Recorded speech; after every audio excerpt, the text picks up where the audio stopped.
Brought to you by TechnoSpark 20 series smartphones. I'm superhuman. कोई चुनाव जीते या ना जीते, लेकिन पप्पू यादव को चुनाव जीतना नहीं चाहिए। पूर्णिया में भले ही बीमा भारती चुनाव हार जाए, लेकिन पप्पू यादव भी चुनाव जीतना नहीं चाहिए। पूर्णिया में भले ही संतोष कुशवाहा चुनाव जीत जाएं, लेकिन पप्पू यादव चुनाव जीतना नहीं चाहिए। नमस्कार, प्रणाम, बिहार तक देख रहे हैं आप। मैं हूं आपके साथ इंद्र मोहन।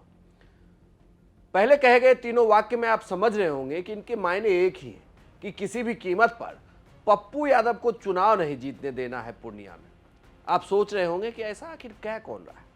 ये मैं नहीं कह रहा, बल्कि ये आरजेडी या यूं कहे कि इंडिया गठबंधन की रणनीति कह रही है। 3 दिन तक कैंप करने वाले हैं लगातार तेजस्वी यादव और मुकेश सहनी पूर्णिया में। पूर्णिया में वो डटे रहेंगे, पूर्णिया में वो लोगों से बातचीत करेंगे, हर दिन रैली करेंगे।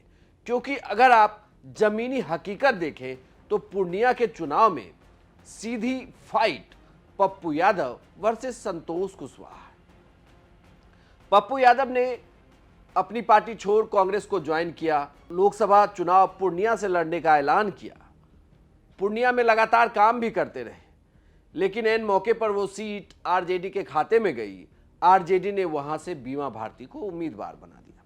दिक्कत यहां भी नहीं, ठीक है, अगर आप पार्टी में नहीं तो चुनाव लड़िए, लेकिन ये तो नहीं हो सकता कि चुनाव आप अपने प्रत्याशी को जिताने के लिए कम, दूसरे प्रत्याशी को हराने के लिए ज्यादा लड़िए। पूर्णिया से लोकसभा के सांसद हैं संतोष कुशवाहा, जेडीयू के पास सीट है। एक बार फिर से जेडीयू ने उन्हीं को उम्मीदवार बनाया।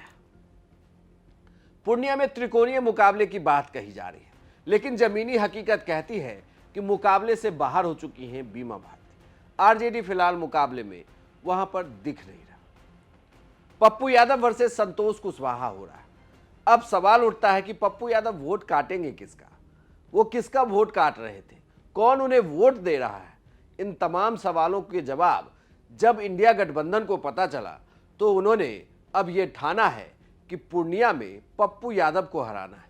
तभी तो तेजस्वी यादव और मुकेश सहनी 3 दिन तक लगातार पूर्णिया में कैंप करें। राहुल गांधी की भी रैली हुई भागलपुर में, वहां पर उस मंच पर बीमा भारती मौजूद थी, राहुल गांधी से भी मिली, राहुल गांधी ने भी उनके लिए वोट मांगा।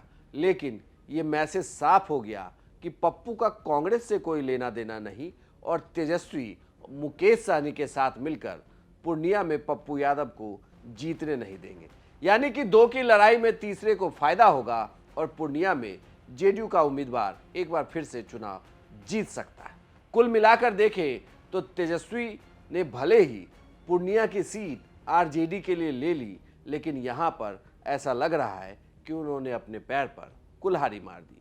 अब मेहनत भी करनी होगी ज़्यादा और शायद हासिल कुछ हो भी नहीं पाएगा। आपको यह जानकारी कैसी लगी हमें कमेंट बॉक्स में लिखकर जरूर बताइएगा और बिहार की तमाम खबरों के लिए देखते रहिए सिर्फ बिहार तक।